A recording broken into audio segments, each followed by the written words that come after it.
ఇదంతా నా వల్లే జరిగింది. కళ్ళు మూసినా తెరిచిన చంద్రికనే కనిపిస్తుంది. Download and subscribe to ETV Pen.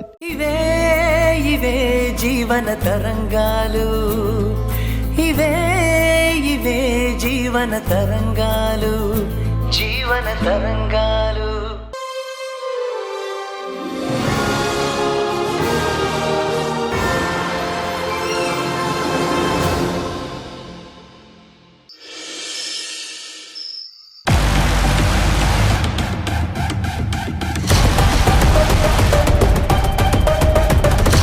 Adarsh, మనం వెళ్లాల్సింది పోలీస్ స్టేషన్కి కదా, ఇక్కడ తీసుకొచ్చావేంటి?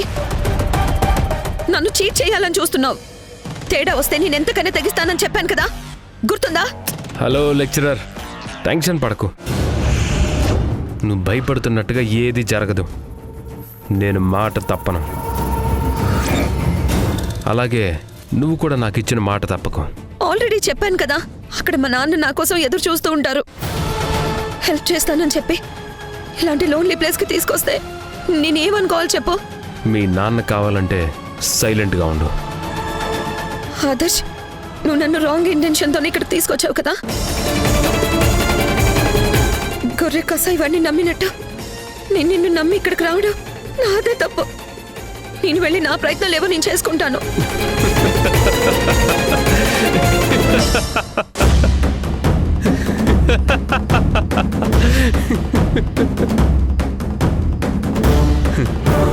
సెటిల్మెంట్ చేయాలంటే పోలీస్ స్టేషన్లో కాదు, ఇలాంటి ప్లేస్లోనే చేయాలి. కొద్దిసేపు వెయిట్ చేయి, ఏం జరుగుతుందో నువ్వే చూస్తావు.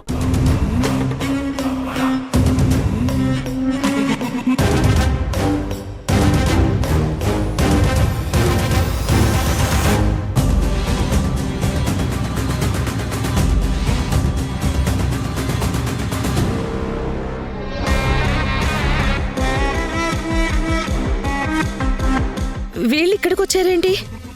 సెటిల్మెంట్ చేయాల్సింది వాళ్ళతోనే కాబట్టి. ఏంటమ్మా, అక్కడ కాంప్రమైజ్ అవ్వలేదని ఇక్కడికి పిలిపించావా? ఎక్కడ మాట్లాడినా నేను చెప్పిన అమౌంట్లో తేడా ఉండదు. అసలే పేషెంట్ కండిషన్ చాలా క్రిటికల్గా ఉంది. ఇదిగో లాయర్, ఆ అమ్మాయి తరపున డీల్ గురించి నేను మాట్లాడతాను. స్ట్రైట్గా పాయింట్కి వస్తున్నాను.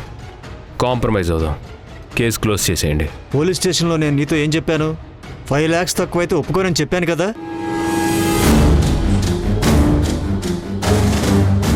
మళ్ళీ ఇతను తీసుకొచ్చి కాంప్రమైజ్ అవుదామని బేరాలాడుతున్నావేంటి?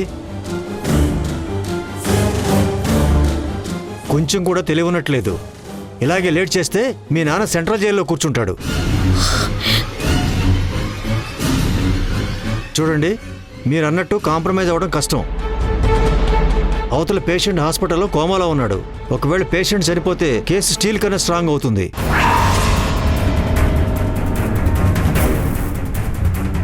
ప్లీజ్ అలా అనకండి లాయర్ గారు. వదిలేమ్మా, ఇది తెగే వ్యవహారం కాదు. కోర్టులో తెలుసుకుందాం. హలో లాయర్,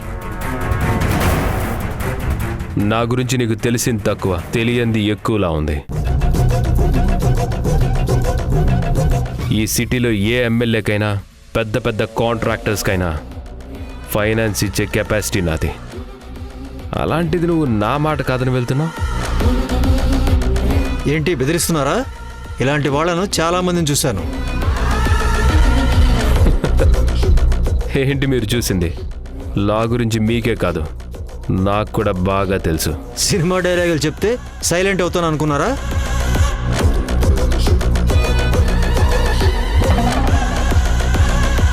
ఈ కేసులో ప్రూఫ్ కింద ఉన్న వీడియో నువ్వు సరిగ్గా చూసినట్లేదు.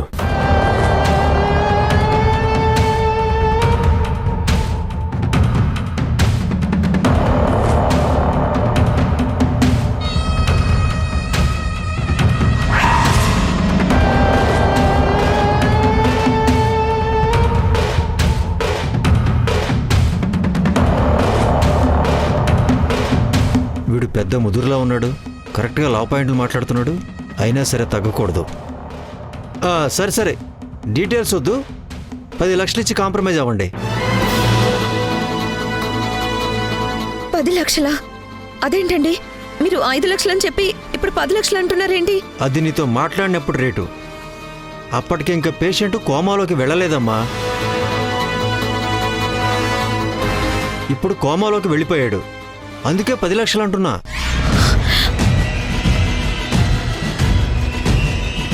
అది పైసలు కూడా ఇవ్వదు. ఏదైనా కోర్టులోనే తేల్చుకుందాం.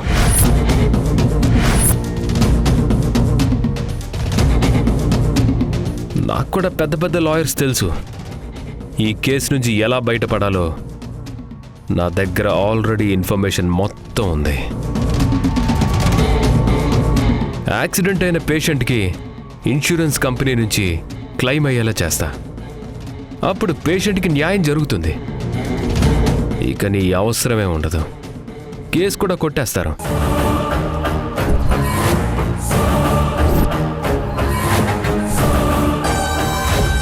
మీరే ఉంటారా ఎస్ఐ గారు? మీరు చెప్పింది కరెక్టే సార్. ఇదిగో లాయర్, ఆయన పైకి కనిపించినంత మంచోడు కాదు. సెటిల్ చేసుకుంటే నీకే మంచిది. మరీ లీగల్గా అంటే కష్టం అవుతుంది. ఆ అమ్మాయి బ్రతిమాలింది కాబట్టి 5 లక్షలకే కాంప్రమైజ్ అవుదాం. అమౌంట్ ఇచ్చేయండి, కేసు అవ్వకుండా చూస్తాను.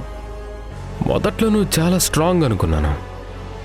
2 లా పాయింట్లు మాట్లాడేసరికి ఇలా వీక్ అయిపోతావు అనుకోలేదు. సర్లే, రేపు ఆఫీస్కి వచ్చి చెక్ తీసుకెళ్ళు. అలాగేనండి. అయితే మా నాన్న మీద కేసు ఉండదు కదా లాయర్ గారు? ఇంకెక్కడి కేసమ్మా, ఎప్పుడో కొట్టుకుపోయింది.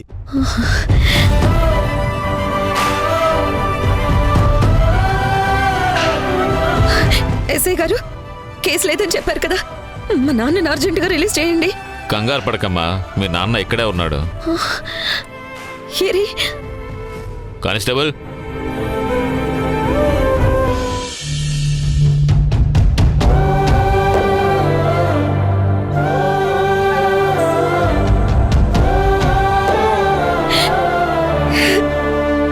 నాన్న.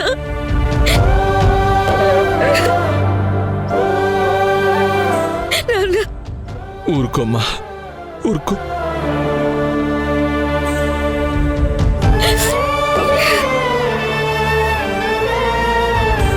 నీ దయ వల్ల బయటకు వచ్చాను. నువ్వే లేకపోతే ఏమైపోయేవాణ్ణో తలుచుకుంటేనే భయంగా ఉంది. నిన్న అలాంటి స్థితిలో చూస్తానని అనుకోలేదు. పద నాన్న, ఇంట్లో అమ్మ వాళ్ళందరూ నీకోసం ఎదురు చూస్తూ ఉంటారు.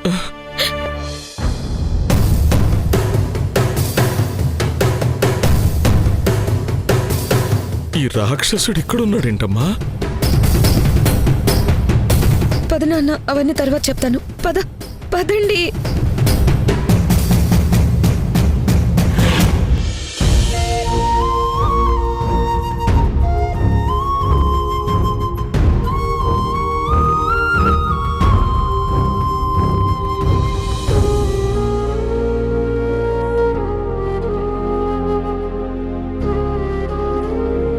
స్వామి, కళ్యాణ్కి పట్టిన దోషం పోవాలని దేవిక వాళ్ళు మళ్ళీ పెళ్లి చేసుకుంటుంటే నా భర్త వల్ల అనుకోని అవాంతరాలు వస్తున్నాయి. ఆయన ఎక్కడున్నాడో, ఏం చేస్తున్నాడో ఇంతవరకు ఆచూకీ లేదు. ఆయన నుంచి ఎలాంటి ఆపద ఈ ఇంటికి రాకుండా చూడు స్వామి.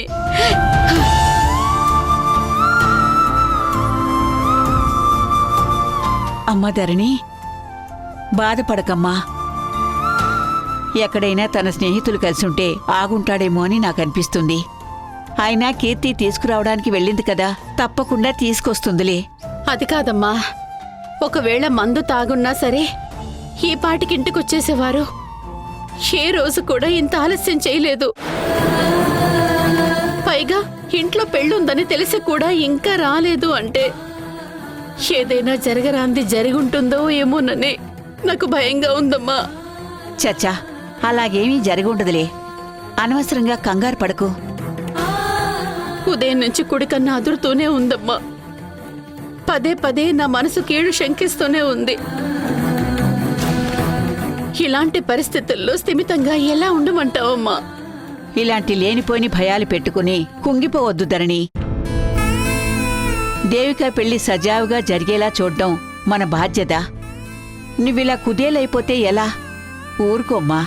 అమ్మా అనకూడదు కానీ ఆయనకేమైనా ప్రమాదం జరిగి చుట్టుపక్కల హాస్పిటల్లో ఏదో ఒక దాంట్లో అడ్మిట్ అయ్యారేమో. ఒకసారి హాస్పిటల్స్కి ఫోన్ చేసి కనుక్కోనా అమ్మా? నీకేమైనా పిచ్చి పట్టిందా ధరణి? ఏం మాట్లాడుతున్నావో అర్థమవుతుందా? అలా ఎందుకు అనుకుంటావు నువ్వు? కారు ఏదైనా ట్రబుల్ ఇచ్చి ఉండొచ్చు కదా.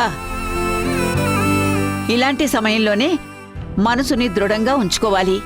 ఈడొచ్చిన ఆడపిల్ల అర్ధరాత్రుల్లో తండ్రిని వెతుక్కుంటూ వెళ్ళడం ఎంత ప్రమాదమో తెలుసు కదమ్మా. మగాళ్లనే మృగాలను తలుచుకుంటుంటేనే వెన్నులో వణుకు పుడుతుంది. ఇలాంటి దుస్థితిని కలిగించిన నా భర్తని తలుచుకుంటే నా రక్తం మరిగిపోతోంది. ఆయన కనిపిస్తే నువ్వు ఒక తండ్రివేనా అని నిలదీయాలనుంది. నిన్ను వెతకడం కోసం నీ కూతురు జీవితాన్ని గాల్లో దీపం చేస్తావా అని ప్రశ్నించాలనుంది. బాధ్యతల నుంచి పారిపోయిన నిన్ను బుద్ధి చెప్పి ఇంటికి తీసుకొచ్చిన దేవిక పెళ్లికి కష్టాలు నీకు న్యాయమేనా అని ఆక్షేపించాలనుంది. ఆవేశపడకు ధరణి. అల్లుడొస్తే అదే 10,000 అనుకుని మౌనంగా ఉండడం మంచిది. ఇప్పుడు ఇవన్నీ అడిగితే లేనిపోయిన గొడవలొస్తాయి. తొందరపడకమ్మా, సంయమనం పాటించు. సమస్యలు తీర్చాల్సిన కొడుకున్నా సరే తండ్రి బాధ్యత తీసుకోకుండా ప్రవర్తిస్తుంటే ఆవేదన మిగులుతుందే తప్ప సంయమనం ఎలా వస్తుందమ్మా? ముందు ఆయన ఎక్కడున్నాడో వెళ్ళి తీసుకొస్తాను. ఆయన కనిపిస్తే తప్ప సమస్యకి పరిష్కారం రాదు. ఆగమ్మా, ఇప్పుడు నువ్వు వెళితే పెళ్ళి ఆగే ప్రమాదం ఉంది. ఎలాగో కీర్తి వెళ్ళింది కదా, కావాలంటే ఫోన్ చేయి. ఆచూకీ ఏమైనా తెలిసిందేమో తెలుస్తుంది.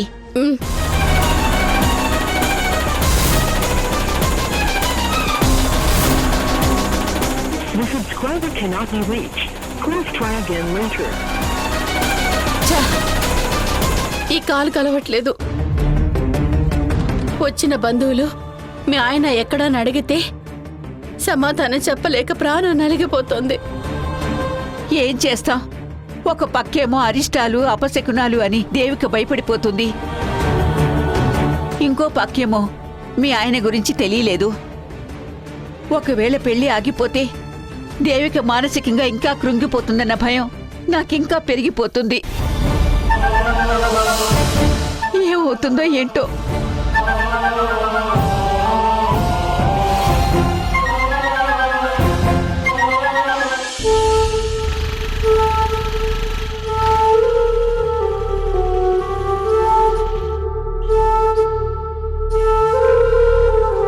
ఏమైందమ్మా?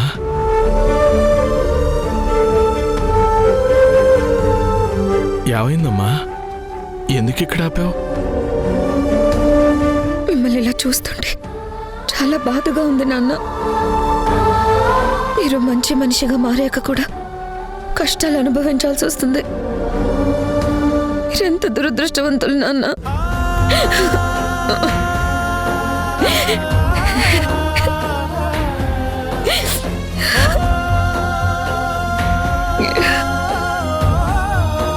బాధపడకమ్మా. ఈ లోకం రీతే అంతా మంచి కన్నా చెడునే ఎక్కువగా గుర్తుంచుకుంటుంది. పరిస్థితులు నా మీద పగబట్టాయి. ఏం చేస్తాం? కర్మఫలాన్ని అనుభవించక తప్పదు. వెళదాం పదమ్మా. మీ అమ్మ టెన్షన్ పడుతూ ఉంటుంది. నాన్న, ఇప్పుడు నువ్వు ఇలా ఇంటికొస్తే అమ్మ నీ షర్ట్ చూసి అనుమానపడుతుంది. ఏం జరిగిందని నిలదీస్తే నిజం చెప్పే ప్రమాదం ఉంది. నిలదీస్తే ఇంటికొచ్చిన బంధువులందరి ముందు నీ పరువు పోతుంది నాన్న. అమ్మ తట్టుకోలేదు నాన్న. అంతేకాదు, ఇంత రహస్యంగా మిమ్మల్ని విడిపించినా ప్రయోజనం లేకుండా పోతుంది.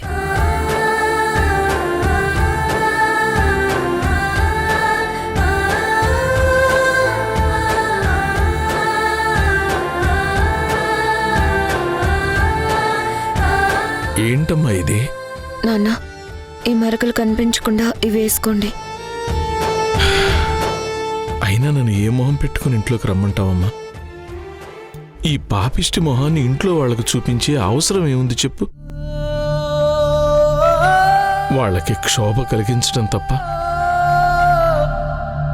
అందుకే నా దారిని నేను ఎక్కడికైనా వెళ్ళిపోతానమ్మా. ఇక ఈ జన్మలో నా మొహం చూపించను. వెళ్తానమ్మా. ఆగండి నాన్న.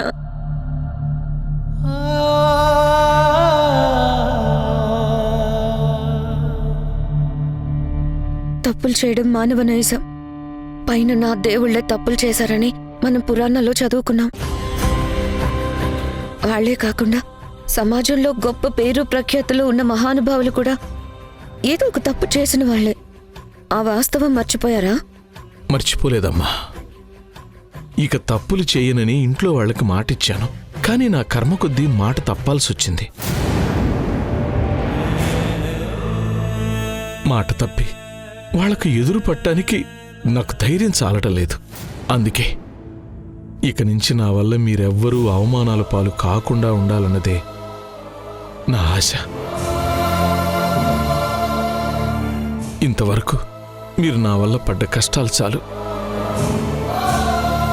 ఇక నేనా వాళ్ళని ఆశీర్వదించాల్సిన పని లేదు. నేను వెళతానమ్మా. నాకడ్డు చెప్పకు.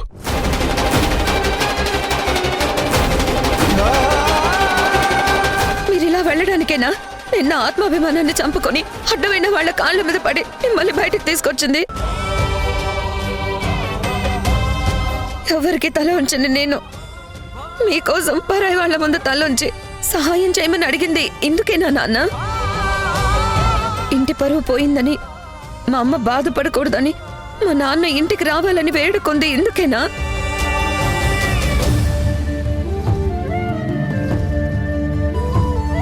నీ కూతురు త్యాగానికి విలువుండదా నాన్న?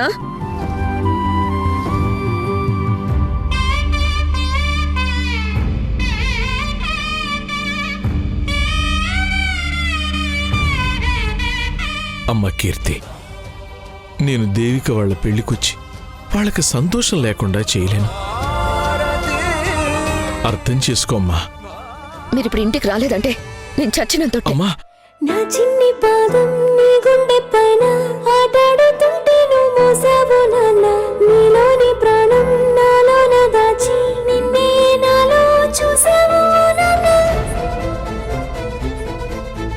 నీ వల్లే ప్రేమంటే తెలిసింది ఓ నాన్న. నీ వెంటే సంతోషం కలిసింది లే నాన్న. నీ చేతుల్లో ఉంటే భయమేది ఓ నాన్న. ఒంటరిగా నేనున్నా నా ధైర్యం నువ్వేగా. నా నీడలా నా వెనకే ఉంటూ నీ నడిపావులే నా ముందు దారులే. నా నవ్వులే నీ లోకమంటూనే నా చుట్టూ బంధాలే అన్నావు నాన్న. తల్లి తన బిడ్డ చేసిన తప్పుల్ని కడుపులో పెట్టుకుని దాచుకుంటుంది అంటారు. కూతురైన నువ్వు తల్లిలాగా నా తప్పుల్ని కాస్తూ కంటికి రెప్పలాగా కాపాడుతున్నావు. నీ రుణం ఎన్ని జన్మలెత్తినా తీర్చుకోలేను తల్లి. అంత పెద్ద మాట ఎందుకు నాన్న? పదండి ఇంటికి వెళ్దాం. అమ్మ కీర్తి, నువ్వేమీ అనుకునుంటే ఒక మాట అడగనా? అడగండి నాన్న. ఏమీ లేదమ్మా. నువ్వు ఆ వెధవ ఆదర్శతో ఏం మాట్లాడావు? నా తరపున సపోర్టింగ్గా మాట్లాడి విడిపించాడు. నన్ను లాఠీలతో కొట్టమని చెప్పింది వాడే, ఇప్పుడు విడిపించింది వాడే. ఇదంతా మాయగా ఉంది. అంత సులభంగా వాడెలా సహాయం చేశాడు?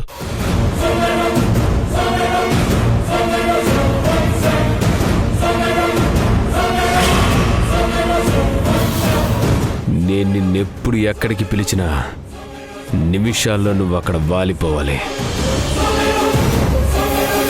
అది అర్ధరాత్రి అయినా, మిట్ట మధ్యాహ్నం అయినా, కాలేజీలో ఉన్నా, గుడిలో ఉన్నా సరే వచ్చి తీరాలి.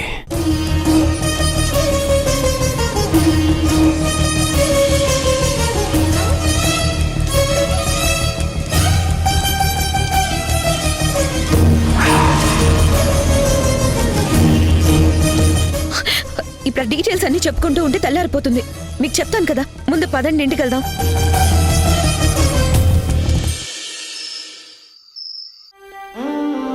నానా రా. అమ్మా, నాన్నొచ్చారు.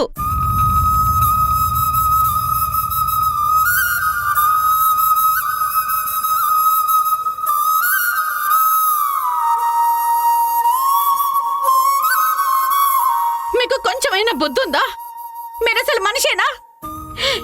ఉదయం అనగా కార్ తీసుకుని వెళ్ళి అడ్రస్ లేకుండా పోయారు. మళ్ళీ అమ్మాయి వెతకడానికి వస్తే ఇప్పుడు వచ్చారు. ఏం ఘనకార్యం చేయడానికి వెళ్ళారు? మళ్ళీ పేకాట ఆడడానికి వెళ్ళారా? తప్ప తాగి పడిపోయారా? ఇంట్లో పెళ్లి పెట్టుకొని ఇదేనా మీరు చేసే నిర్వాకం?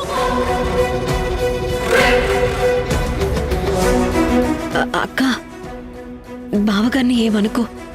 గట్టిగా అరిస్తే బంధువుల ముందు మన పరువే పోతుంది. బావగారు తిరిగొచ్చారు కదా, అది చాలు. బావగారు, జరిగిందేదో జరిగిపోయింది. ఇక నుంచి మీరు ఏ పని చేయడానికి వీల్లేదు.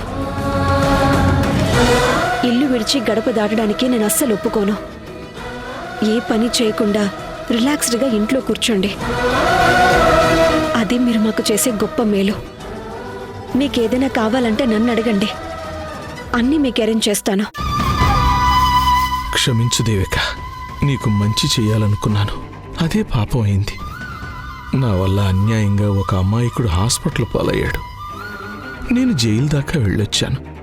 ఇంత చేశాక కూడా మళ్ళీ మిమ్మల్ని ఎలా ఇబ్బంది పెట్టాలనుకుంటాను. ఇక నేనేమీ చెయ్యనమ్మా, చెయ్యను. చూడండి బావగారు, మీ దృష్టిలో ఇది రెండోసారి చేసుకుంటున్న పెళ్లి కదా అని మీకు చులకనగా అనిపించొచ్చు. కానీ ఈ పెళ్లి నాకు చాలా విలువైంది.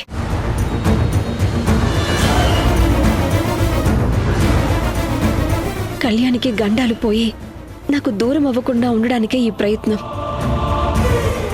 దయచేసి ఎట్టి పరిస్థితుల్లోనూ మీ వల్ల అవకాశం చెడిపోకూడదని మాత్రమే కోరుకుంటున్నాను. ప్లీజ్ బావగారు.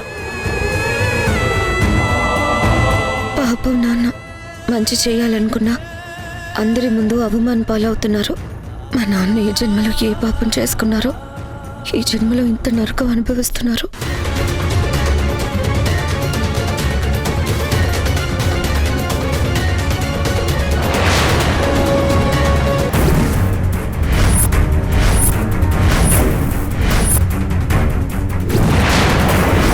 ఎవరు నువ్వు? ఈ టైంలో ఇక్కడేం చేస్తున్నావు? ఇతను డెకరేషన్ కోసం వచ్చిన మనిషేనా? ఇతను మా మనిషి కాడు.